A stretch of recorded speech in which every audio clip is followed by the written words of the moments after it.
Welcome back to Mini-Modelog. So sticking with Guild Ball again, this time Season 3's Veteran Ox. Now I have all three versions of this model, the Kickstarter and the Captain model, and I'm really pleased they brought out a Veteran version because it means I can now use Fillet. I haven't used Fillet up to now. A lot of people moved to her in Season 2, but I sort of held off because I liked Ox so much. Plus I was a relatively new player, so I still wanted to play the Season 1 teams quite a bit when I first started. But I'll get on with the unboxing of Veteran Ox, do what I did last time with Brain Pan and Memory and show you the card and the finished model when I'm done, as well as my team. But if you've got any ideas for team lineups, do pop them in the comments section below. But for now, let's get on with the unboxing. Right, let's unbox him. So I'll put the artwork and the card just over here. We'll have a look at that in a moment. Move the box over there. Veteran Ox comes on a 40mm base. We'll now take a look at his body first, because that's the largest component that arrives in the box. As you can see, he's running much like Boar. And again, you can really see the detail on him there. So the separate parts in the box include his head, which is so small. Luckily it's got this tiny bit of metal to hold on to it, so hopefully I can get a decent enough shot of it. There we go. That's his head. His arms, which have chains on, which I'm really looking forward to painting. They actually go behind him and sort of swing behind him. See if I can put them like that up there. Then you've got an axe and a pair of daggers which go on his body somewhere, which I'll have to work out and find the grooves for. So we'll take a look at the card next and I'll show you his character plays for Veteran Ox. So let's take a look at the front of Ox's card. He's got a movement of 5-7, attack 7, defense 3, armor 1, and brings 2 influence to the table but can be given up to 3. All of his character plays are based on Guild Ball signs, which can be good or bad, but they're quite low. I mean, the first one you can get on a roll of a 1, which is with 1 success, which is great, which is get stuck in where the model gains rowdy. So this model does not gain ganging up bonuses, but it doesn't also suffer from crowding out penalties. So he's pretty good in combat. And as you can see, he does 1 damage on 1, 2 momentous damage on 3. He's got a knockdown on 4, as well as whirling chains on 4, which means enemy models within the pulse suffer a 4-inch push directly towards this model rather than away. So he really is someone who can probably A, pack a punch, and B, bring people in for the fight, which is for butchers is great. So we'll flip him over. And this is packed full. So we've got 4 character traits, which is Lash Out, which is when an enemy model causes damage to the model with an attack.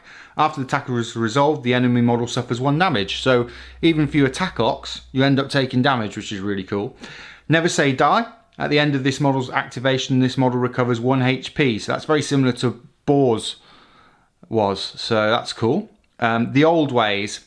When this model inflicts the taken out condition on an enemy, this model gains the Owner. Now the Owner was one of the traits that Ox used to have when he was a captain. And the Owner is a 4-inch aura, and within this aura, friendly guild models gain +1 damage to character plays that cause damage and playbook damage results.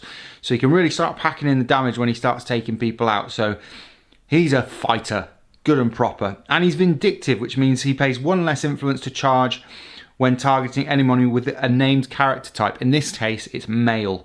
So he's a fighter. He's come back as a fighter, which I think is really cool. If you want to do a really good fighty team with Fillet. And if there's any suggestions, like I said earlier in the video, do comment down below on what I should be taking for a really good scrappy team, including Veteran Ox. Next, I'll show you my entire collection of butchers, as well as what I normally take for a game. First though, let's show you Ox completed before I show you the rest of my team. And here he is. The hardest parts were the head and the arms, mainly just to get them in the right place.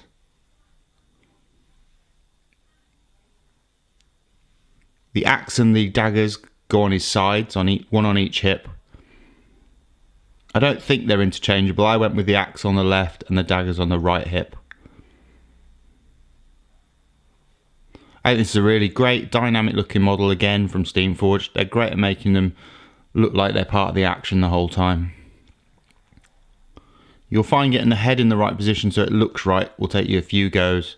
I know mine did. But don't forget to cut off that tab, otherwise you'll have a weird looking mohawk at the back. So that's what he looks like put together. So here they are, the Butcher's Guild. On this left hand side you'll see the lineup I normally take, which is Ox, Princess, Shank, Boar, and then Boiler, and then it varies. So I sometimes take Tenderizer, I sometimes take normal brisket, sometimes take Veteran brisket. So they're the ones that I normally swap out. And of course there's Veteran Ox in the middle of the team. And as we move over to the right, you'll see I've got both brisket models like I said. Truffles there, who I've used only twice. And then at this far end you've got Meat Hook and Fillet. So that's the entire guild. Obviously I've undercoated them black and I'm looking at colour schemes at the moment and I'm rather picky, so it's going to take me a while I think before I end up getting any paint on them. But I have used them and intend to use them again more, especially now I need to get a lineup with Fillet and Veteran Ox. I'll just move back to the centre, and that's the Butcher's Guild. So that's the Butcher's Guild and the unboxing of Veteran Ox.